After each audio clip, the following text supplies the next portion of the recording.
Phase 2. Babel, Fabien Hunenberger. Renoncer à un souper par semaine et offrir l'équivalent du prix à une association qui lutte contre la faim dans le monde. C'est la démarche que propose le pasteur et médecin vaudois Marc Subilla. À l'occasion du commencement du temps du carême, nous nous sommes rendus à Bran, sur les hauteurs de Montreux, pour rencontrer ce passionné de l'être humain pour qui jeûner rime avec solidarité. Bienvenue dans Babel.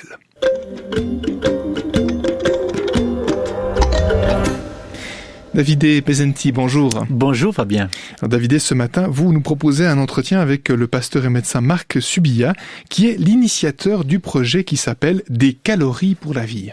En effet, vous y aviez déjà pensé Fabien, renoncer à un souper par semaine et offrir l'argent ainsi économisé à une œuvre qui lutte efficacement contre la faim dans le monde. C'est une idée simple mais très concrète qui associe le jeûne et l'aumône, deux des piliers principaux du temps de carême dans la tradition chrétienne. Et alors, Davide, d'où a surgi cette idée ? Alors, dans son activité de médecin, Marc Subilla a été touché par ce qu'il constatait très régulièrement. D'une part, il rencontrait des personnes qui souffraient à cause d'excès de calories, et de l'autre, il se sentait tellement impuissant face à tant de personnes qui étaient mal nourries dans le monde. La question était donc récurrente, comment pouvoir rééquilibrer de telles situations de souffrance ? Donc d'où cette intuition d'associer le jeûne et la solidarité pour venir en aide aux personnes qui souffrent dans notre monde de la famine. Exactement. Entre-temps devenu pasteur, cette question n'avait pas cessé de l'habiter.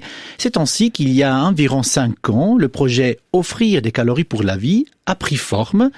Un jeûne qu'on pourrait dire solidaire, hebdomadaire, auquel tout le monde peut adhérer et qui ne cause pas de dépenses financières supplémentaires. Alors ça c'est pour le concept. Et alors qui a adhéré à cette démarche ? Alors, ce sont des hommes, des femmes, de tout âge. Ils l'ont fait en couple, même en famille, et aussi individuellement. C'est le cas de Sébastien Mercier. Depuis 6 mois, cet étudiant en droit de 20 ans s'est lancé avec assez de conviction dans cette démarche. Et j'ai voulu en savoir un peu plus sur sa décision. Écoutez ce qu'il m'a partagé à propos de ses motivations et aussi de ses premières expériences comme jeûneur. Alors Sébastien, nous sommes dans la cuisine de l'appartement de votre maman. Il y a 6 mois, vous êtes lancé dans la démarche des calories pour la vie. Comment est-ce que vous avez rencontré cette démarche ? Je l'ai connu principalement par le pasteur Subilla qui m'en a parlé. Il s'occupait de mes grands-parents à Lausanne, ici même. Et je connaissais ce pasteur grâce à ma grand-maman et c'est lui qui m'a fait découvrir les calories pour la vie. Et j'ai tout de suite voulu souscrire à cette démarche. Quelles sont vos premières sensations ? Alors, jeûner et s'offrir un moment de recueillement un soir par semaine, au début, c'était, on va dire, pas anodin. Mais en fait, on s'y habitue très très vite. Après 2-3 semaines, c'était même devenu une habitude. Et aujourd'hui, c'est beaucoup plus simple. Et donc moi, je m'inscris totalement dans cette démarche. Je trouve qu'elle est très simple à faire et que n'importe qui peut y souscrire, qu'il ait besoin de jeûner ou non. De toute façon, ça fait du bien pour la santé. Donc, c'est gagnant-gagnant. Quel est votre jour du jeûne ? Alors en général c'est le mardi soir. Après maintenant je suis devenu un peu plus flexible avec le temps. Si j'ai un repas avec des amis le mardi soir, je vais pas leur dire pas de chance pour eux. Je deviens plus flexible, mais j'ai gardé la tradition de le faire le mardi soir. Et qu'est-ce que vous faites à la place de manger ? Je me recueille simplement, je prie un tout petit moment et je continue la vie comme si de rien n'était. Et j'essaye d'oublier que j'ai un peu faim quand ça arrive. Et ça s'arrête là. Je fais simplement un moment de recueillement. Durant ces premiers mois de cette démarche, qu'est-ce qui vous a marqué le plus ? C'est une bonne question. Je pense que le moment qui sera le plus particulier, c'est quand j'irai porter ma Crouzille vers une association. Pour l'instant, je me contente simplement de mettre de côté un peu d'argent. Une sensation particulière, c'était les premières semaines où j'avais vraiment faim, où c'était vraiment un effort de faire ça, mais c'est un effort qui devient facile avec le temps et on s'y habitue tellement qu'aujourd'hui, moi, je jeûne même plusieurs soirs par semaine sans problème. Sans conséquences particulières pour votre santé ? Ah non, alors pas du tout. J'ai perdu un peu de poids, ce qui était très bien parce que l'hiver dernier, j'en avais pris un peu comme beaucoup de monde. Non, alors aucune répercussion sur la santé. Au contraire, je me sens même un peu plus réveillé qu'avant et je dors mieux, donc pas de souci. Vous mettez à côté le montant de tous les repas que vous sautez ? Alors, je mets de côté pour l'instant un jour par semaine et je réfléchis à accentuer la démarche et à pourquoi pas mettre pour plusieurs repas. J'ai gardé l'idée de base, donc l'idée de jeûner une fois par semaine pour ça, de prier une fois par semaine pour ça, et de mettre l'argent de côté pour un repas par semaine pour l'instant. Et concrètement, vous faites comment? Vous avez parlé que vous avez une tirelire. Alors j'ai pris une petite tirelire avec moi et je mets de côté à Fribourg dans mon foyer d'étudiant, et chaque semaine, un peu religieusement, je pose l'argent dans la tirelire et je le conserve précieusement pour pouvoir l'amener en fin d'année. Vous avez déjà choisi l'œuvre à laquelle vous désirez offrir cet argent? La démarche ne nous demande pas de verser à une seule association, on peut choisir. C'est à notre bon vouloir, mais pour ceux comme moi qui ne savent pas quelle association choisir, il y en a plusieurs à choix. Et je réfléchirai en temps voulu à quelle association j'ai envie de donner ça. Quelle a été la principale motivation qui vous a poussé à entreprendre, à commencer cette démarche? Alors j'ai été séduit par l'idée. Je trouvais que c'était très intelligent de renoncer soi-même à un repas dans un monde occidental pour pouvoir en donner plusieurs autres dans des pays qui ont de la peine à trouver de quoi manger, en tout cas pour la majorité de ses habitants. Et j'ai trouvé que c'était important de pouvoir s'engager dans cette lutte finalement. Philosophiquement, la démarche, je la trouvais vraiment très intéressante. Je trouvais ça très malin, très bien pensé, et c'est pour ça que j'ai tout de suite été motivé à vouloir participer. Est-ce que vous avez des amis que vous avez ainsi aussi pris avec dans cette démarche, ou des membres de votre famille? J'ai quelques amis qui ont été d'accord de me suivre et qui le font depuis très récemment. Ma famille aussi, en partie, s'est engagée à s'y intéresser, à se mettre en place. Je leur donnerai prochainement une brochure pour ça. J'en ai parlé très tard, parce qu'au début, je voulais plus que ce soit une expérience personnelle. Et ensuite, oui, je commence gentiment à partager l'idée autour de moi. Et quelle est la première réaction à laquelle vous faites face lorsque vous proposez cette démarche? Alors c'est toujours une réaction très positive. Souvent revient quand même la question, est-ce que c'est pas dur, est-ce que c'est pas difficile de jeûner? Et je tiens vraiment à dire que non, qu'on y pense et que c'est réellement un effort que les premières semaines, en tout cas pour mon cas, et que c'est beaucoup plus simple qu'on ne le pense. Moi je pensais que je serais tiraillé par la faim tous les mardis soirs, et c'est pas le cas. Est-ce que vous allez continuer cette démarche? Dans la brochure dans laquelle on peut écrire pour combien de mois on s'engage, j'avais noté que je le ferais jusqu'à la fin de ce semestre universitaire. Je compte continuer, oui. En tout cas, je suis motivé à continuer cette démarche. Après, pourquoi pas toute la vie finalement. Je ferai une pause cet été, je réfléchirai et je m'inscrirai en fonction de mes envies. Est-ce que la décision que vous avez prise était motivée pour des raisons religieuses, de foi, ou c'est plutôt un envie d'aider principalement? Alors, bien sûr, je suis croyant et la foi joue un rôle, sinon je me recueillerais pas de temps en temps quand je jeûne. Mais c'était pas mon ambition première. Mon objectif, c'était plutôt cette idée, cette entreprise solidaire. Donc, c'est pas pour la foi que je le fais. C'est pas centré principalement là-dessus. C'est vraiment plus pour avoir une action solidaire, peu importe notre religion, notre foi ou quoi que ce soit. Je pense que tout le monde peut le faire, croyant ou non. Parallèlement au jeûne, les mardis soirs, vous avez un moment de prière. Qu'est-ce que vous faites? Oh, alors tout simple. Je prie simplement dans mon coin. Donc quelque chose de tout simple. Vraiment rien de particulier. C'est-à-dire que cette démarche vous permet d'un côté d'aider les autres, mais aussi d'avoir une relation particulière avec Dieu. Donc vous avez 3 éléments, le jeûne, la solidarité et la dimension spirituelle de prière. Vous avez raison, c'est un tout finalement, et je trouve que c'est important en tout cas au moment de jeûner d'avoir cet instant de recueillement, et j'espère que les personnes le font quand ils s'inscrivent dans cette démarche. Après, je sais que c'est pas obligatoire non plus, on peut simplement le faire pour une cause solidaire. Moi j'ai trouvé très important d'avoir cette trinité que vous avez invoquée, avec d'un côté un esprit solidaire, un esprit de foi, et le fait de faire une donation. Plutôt que de jeûner seulement pour soi, d'en faire profiter les autres. Et c'est tout le génie de trouver un cadre simple et surtout qui n'est pas exclusif, c'est-à-dire que c'est pas que pour les personnes qui croient en Dieu, ce n'est pas que pour une association en question, mais c'est quelque chose de beaucoup plus libre et qui peut donc être beaucoup plus grand. Je trouve que c'est ça qui est intéressant et qui est bien pensé dans cette association.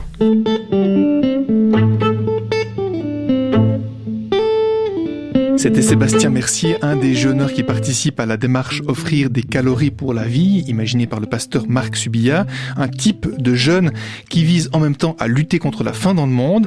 Alors Davide Pezzenti, puisque c'est vous qui vous êtes penché sur cette proposition, comment ça marche concrètement? Alors, je vous propose d'écouter la réponse de Marc Subilla. Il a un regard pétillant, un sourire apaisé et il m'a reçu dans son appartement qu'il partage avec son épouse à Bran, sur les hauteurs de Montreux.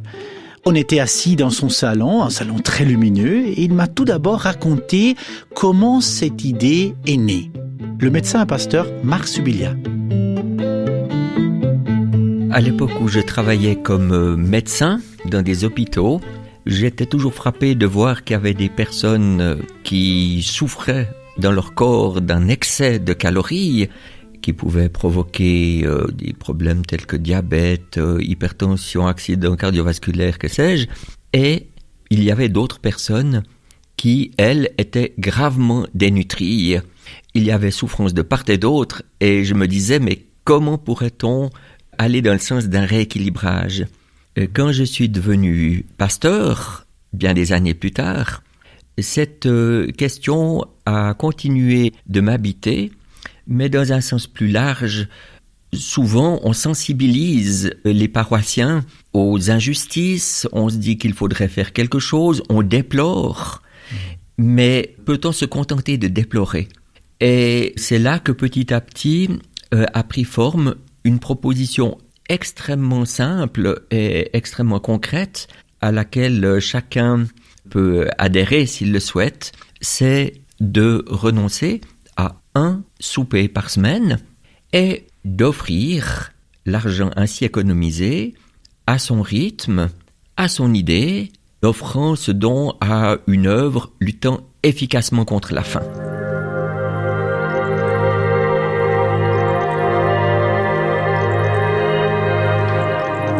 J'ai contacté 4 œuvres bien connues qui travaillent sur plusieurs continents. Caritas, du côté catholique, Pain pour le prochain dans la confession protestante, MEDER dans la mouvance évangélique, et une 4e qui n'a pas de connotation religieuse, qui travaille aussi très bien, Helvetas.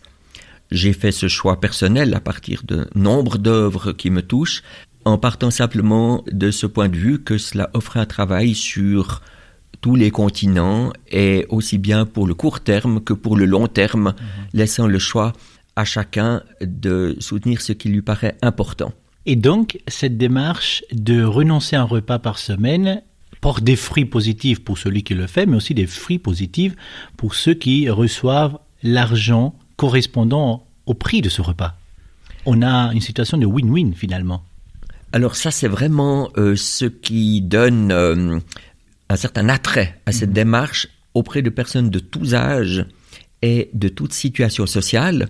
En effet, il y a le bien que l'on se fait à soi-même en renonçant à certains excès caloriques, en reprenant le dessus sur certaines habitudes automatiques de prendre des petits bouts de chocolat chaque fois qu'il y a une frustration, il y a anxiété. On se fait du bien à soi-même et on se réjouit du bien que l'on fait à des personnes qui peuvent être nourries à très très très bon compte. Il faut savoir que dans un centre de nutrition, tel qu'il y en a au Bangladesh, dans des pays d'Afrique noire, etc., le prix d'un repas, l'unique repas de la journée, en argent suisse, c'est quelque chose comme 25 à 40 centimes. Donc, lorsqu'on pense qu'une maman qui reçoit ça partage avec les petits-enfants qui sont à ses pieds, un simple souper à 5 francs ici permet de nourrir une petite famille pendant 10-15 jours. Donc, ce pouvoir de multiplication rend à notre portée de produire en profusion de la nourriture. Cette démarche est née de votre biographie. Vous étiez médecin, puis vous êtes devenu pasteur. Quand est-ce qu'est surgie cette idée? Ça fait longtemps que vous proposez cette démarche? La démarche a commencé il y a 5 ans. Et précédemment, j'étais très frappé par le fait que, en ordre de grandeur, il y a annuellement 36 millions de personnes qui décèdent directement de la famine et que environ 26 millions de personnes décèdent annuellement des conséquences d'un excès de calories. Ce genre d'équivalence de proportion m'a accompagné longtemps et avec des personnes qui croyaient dans cette démarche, on a commencé à en parler. Il a fallu créer une association, créer des brochures. Il y en avait en français, on nous en a demandé en allemand, puis quelqu'un s'est offert pour une traduction en anglais, en italien, et au fond cela fait boule de neige. Et pourquoi est-ce que ça se développe comme ça ?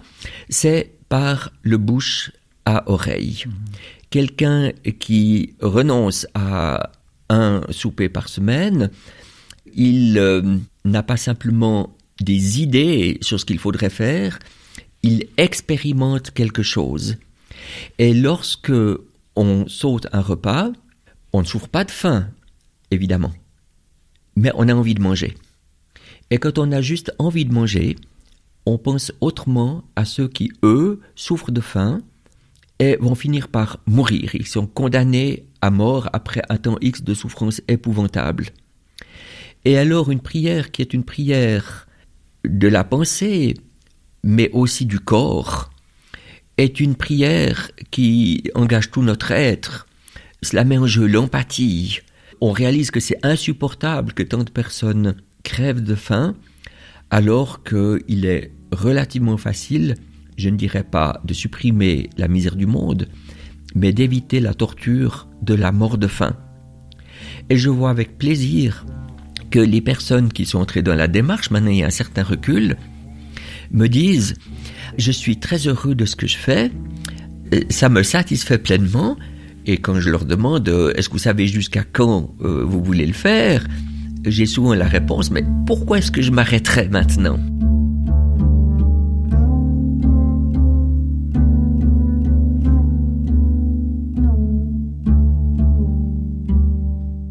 Combien de personnes suivent cette démarche et si quelqu'un voulait s'engager, qu'est-ce qu'il doit faire ? Alors, pour savoir combien de personnes suivent la démarche, il faut mettre le curseur quelque part entre le petit nombre de personnes qui s'est formellement inscrit, on va dire 200 à peu près, et le grand nombre de ceux qui ont désiré avoir une brochure. On est à 6500, sans parler de tous ceux qui téléchargent gratuitement la proposition sur le site des calories pour la vie, et les personnes peuvent choisir la durée pour laquelle elles désirent s'engager. Moi, j'aimerais très très vivement encourager ceux qui découvrent cette démarche à tenter l'expérience en s'engageant peut-être pour une brève durée, pour un mois. Ces personnes donc s'engagent à sauter un repas par semaine pendant un mois. Il n'y a évidemment pas d'implication financière, il n'y a pas de cotisation, rien du tout, mais ça permettra à ces personnes de tester ce qui se passe en suspendant une fois par semaine le rythme habituel de l'alimentation. Je m'aperçois avec bonheur que la moitié à peu près des personnes qui essayent ont vraiment envie de continuer, elles se sentent bien. Les personnes qui vraiment ont besoin de faire une restriction de leurs calories en voient petit à petit le bien-être sans effet yo-yo aucun. Et les personnes qui n'ont vraiment rien à mettre de côté en termes de poids découvrent qu'elles ont une fin d'après-midi et une soirée de congé chaque semaine et que cette liberté leur fait un immense plaisir et leur donne des mini-vacances hebdomadaires. Donc il n'y a pas des conséquences indésirables au niveau de la santé. Il n'y a pas de risque supplémentaire. Il n'y a aucun risque. Dans la brochure, je mentionne en passant que des personnes qui ont des graves troubles alimentaires ou des traitements médicaux difficiles à équilibrer ont bien entendu d'autres manières d'aider leurs prochains. La seule chose à laquelle il faut penser, il faut boire de l'eau. Dans notre société, on mange beaucoup trop et on ne boit pas assez d'eau puisqu'on a de la chance d'avoir une eau qui est propre, qui est claire, qu'on peut avoir fraîche et à volonté. Et personnellement, ça a été une de mes découvertes de réaliser le privilège que nous avons d'avoir cette eau toujours disponible et de haute qualité. Et on peut se demander, mais comment est-il possible qu'on supporte encore que tant de personnes n'aient pas d'eau potable à disposition, alors que même dans des régions désertiques, en creusant en profondeur, on fait sortir une eau propre et fraîche. Est-ce qu'on connaît le profil? Est-ce qu'il y a un profil standard des participants, des gens qui se sont inscrits et se sont lancés dans cette démarche depuis notamment 5 ans? Je m'aperçois que cela trouve un vif écho chez des personnes de tous âges, en particulier déjà chez des ados et jusqu'à des personnes d'un âge avancé. J'ai eu l'occasion le mois dernier à l'hospice du Simplon de présenter la démarche à 4 groupes de 50 élèves qui étaient en camp là-haut et qui ont manifesté beaucoup d'intérêt en disant « mais ça, je peux le faire. Ça n'ajoute pas un seul franc à mon budget habituel et on voit que ça peut sauver des vies. » À l'autre extrémité de la gamme des âges, il y a des personnes qui s'intéressent beaucoup à cette démarche. Pas nécessairement pour sauter un repas par semaine, ces personnes vraiment doivent s'alimenter très régulièrement, mais elles en parlent autour d'elles, elles transmettent la brochure plus loin, à un ami, à une nièce, à un filleul, et comme c'est transmis par une personne bien aimée, c'est comme ça que ça passe plus loin. Est-ce que vous avez une anecdote, quelque chose de particulier qui vous a touché à propos de cette démarche? Oh, il y en aurait beaucoup. Ce qui me vient à l'esprit en ce moment, c'est une lettre qui m'est arrivée. La lettre était une lettre qui avait déjà été utilisée, une lettre commerciale. Tout était biffé au crayon et l'adresse avait été mise au crayon. Un tout petit scotch de 2 cm avait été mis à cheval pour essayer de refermer l'enveloppe. Et qu'est-ce que je trouve ? Un petit mot écrit à la main de la part d'une personne très âgée, disant, c'était une personne qui habitait en ville de Genève, je donne le 10% de mon AVS pour l'éradication de la famine dans le monde. Et ça m'a touché. Et j'ai été aussi touché de voir, il y a quelques jours, une famille qui s'inscrit en bloc, les 2 parents et 4 enfants, 4 garçons qui ont entre 2 et 12 ans. Alors je me dis, le garçon de 2 ans, il n'a pas pu dire grand-chose. Je téléphone pour aller aux nouvelles. La mère de famille me dit, mais déjà celui de 4 ans a très bien compris, il était tout d'accord, les aînés tout d'accord. Et puis on s'est rendu compte qu'en cette période de croissance, ne rien manger du tout, ça n'allait pas très bien. Alors voilà comment nous faisons. Un soir par semaine, on met sur la table d'urinature et de l'eau. Et je dis, puis comment est-ce que les enfants réagissent ? Ah, ils sont tout contents parce que le repas, il est vite préparé, il est vite mangé.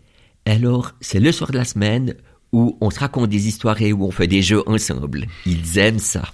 Cette démarche, offrir des calories pour la vie, est une manière particulière et originale de commencer le temps de carême et de mettre en œuvre une certaine action de solidarité qui fait aussi de bien à soi-même. Alors je crois que ça tient vraiment ensemble les différents éléments qu'on peut attendre d'un carême. Il y a à la fois un désencombrement personnel, on voit tout ce qui est superflu dans notre vie, tout ce qui nous embarrasse et qu'on peut au fond laisser de côté et de s'alléger, ce qui est une belle expérience de liberté, et en même temps vivre la solidarité concrètement. Et lorsque je renonce à de ma nourriture nécessaire à ma vie pour la donner plus loin à quelqu'un que je ne connais pas, il y a là un acte qui fait appel à l'empathie, qui n'est pas une collecte de plus, qui me met en relation avec ceux qui manquent de tout. Et cette empathie et cette confiance que le Seigneur peut multiplier ce que je fais tout petitement et ce que chacun fait tout petitement, eh bien, ça donne beaucoup de joie intérieure.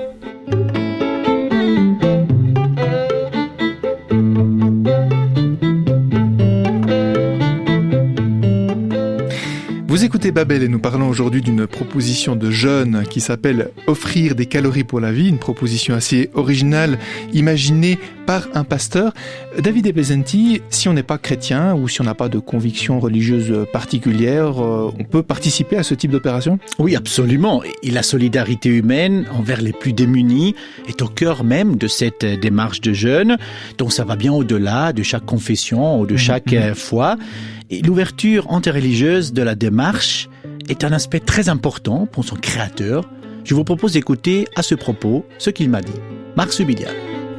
C'est une démarche dont je me rends compte qu'elle trouve un écho parfaitement aussi chez des musulmans, chez des hindous, chez des athées, parce qu'on se rejoint sur des valeurs de solidarité, de soin d'autrui.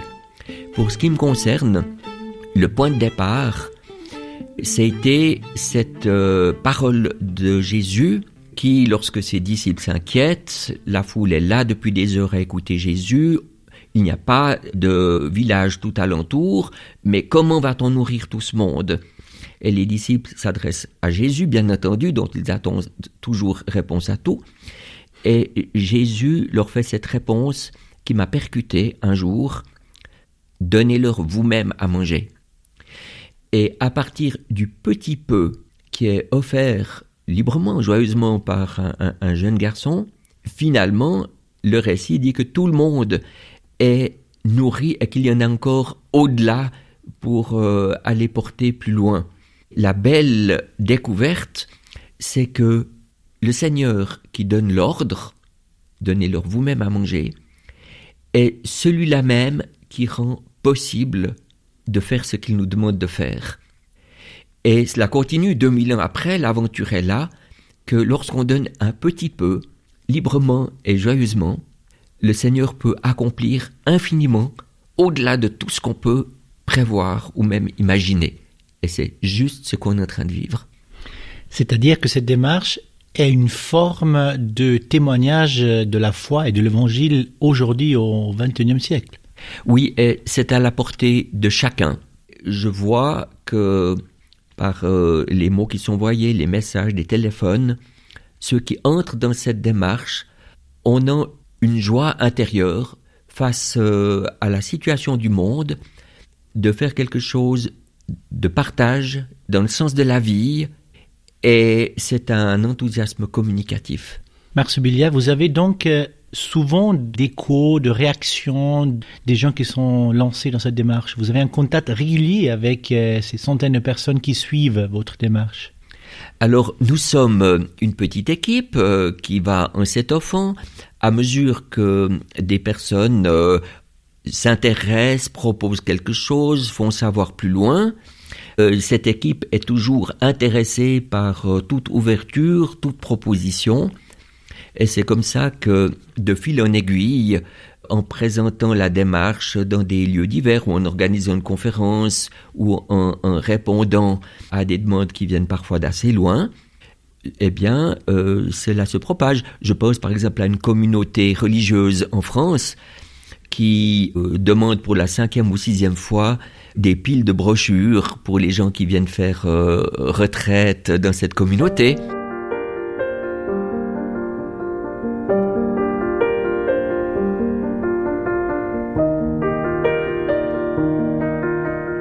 Marc Subilia, on est ici dans votre appartement privé. À l'entrée en bas, il y a une machine qui a été créée exprès pour montrer d'une façon ludique et concrète cette démarche.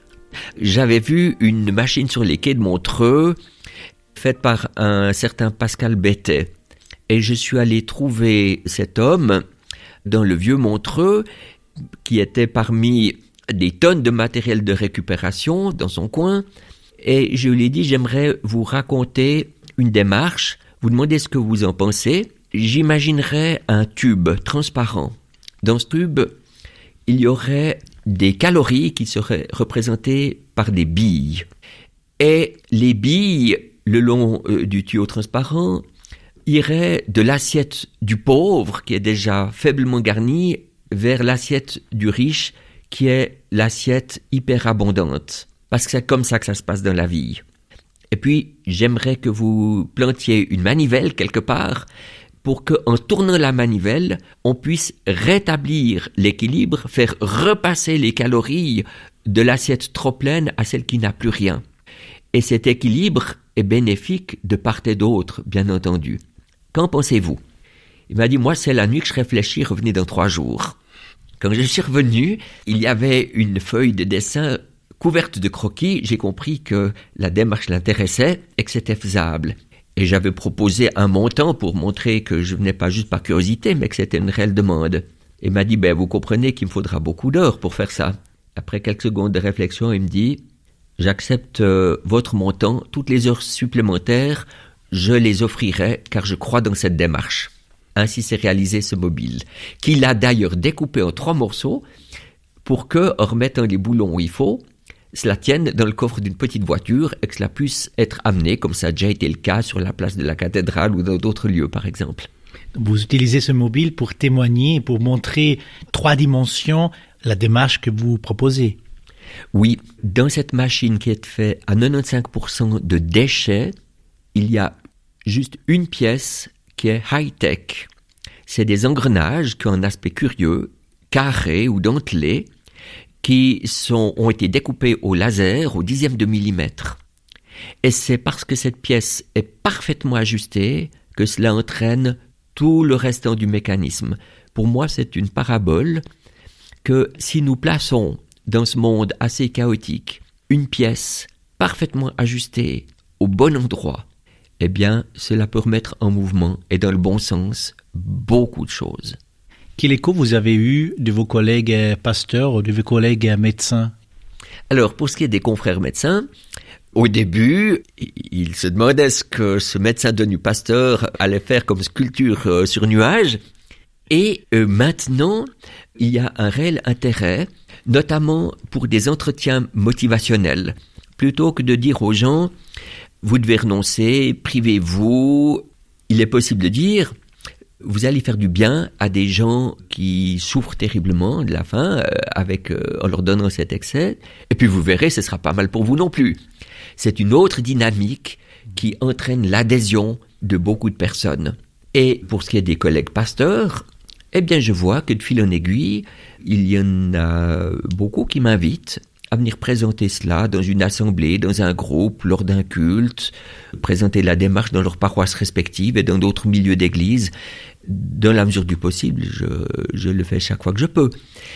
Pour moi, c'est très très important que la démarche proposée soit accessible réellement à chacun et que chacun qui a un intérêt pour ça peut venir aux nouvelles, trouve sa place, pourra faire quelque chose de bien. C'est ainsi qu'on va en croissant. Le concept est tellement simple à comprendre, est tellement simple à expliquer que cela passe parfois par des canaux étonnants. Je pense à ces 2 garçons qui ont peut-être 9 et 11 ans, qui ont parlé à l'école de cette démarche parce qu'ils avaient vu une brochure quelque part. Et la maîtresse a dit, mais c'est bien ça, je vais réunir les parents d'élèves pour en parler. Ainsi fut fait. Et parce que 2 jeunes garçons avaient évoqué cela, finalement, tout un groupe d'adultes s'est intéressé à la démarche. Et financièrement, comment est-ce que vous gérez cette démarche ? Comment est-ce que vous gérez ce projet ? Très simplement, nous rappelons aux personnes qui entrent dans la démarche qu'elles choisissent à quelle œuvre elles veulent envoyer l'argent pour lutter contre la faim. Et sans confusion, nous indiquons dans la brochure et sur le site que si quelqu'un désire faire un don pour favoriser l'impression et la diffusion de la démarche, c'est bienvenu. Et c'est ainsi que très simplement, en vendant les brochures à 5 francs pièce, ça permet d'imprimer les suivantes. Et on peut continuer sur ce mode-là, qui est au fond très très simple. Et il y a des personnes qui soutiennent la démarche et qui permettent d'envisager une diffusion à une plus large échelle aussi. Qu'est-ce que vous imaginez maintenant? Ça fait 5 ans que vous avez lancé cette démarche. Comment vous l'imaginez dans 5 ou 10 ans? Dans mon idée, actuellement, l'allumette a été mise sur le coin du papier. Ça a commencé au bon endroit. Et comment est-ce que ça va continuer? Comment est-ce que ça va se propager? ça dépend beaucoup de l'intérêt que cela va susciter chez des gens de tous âges et de toutes situations.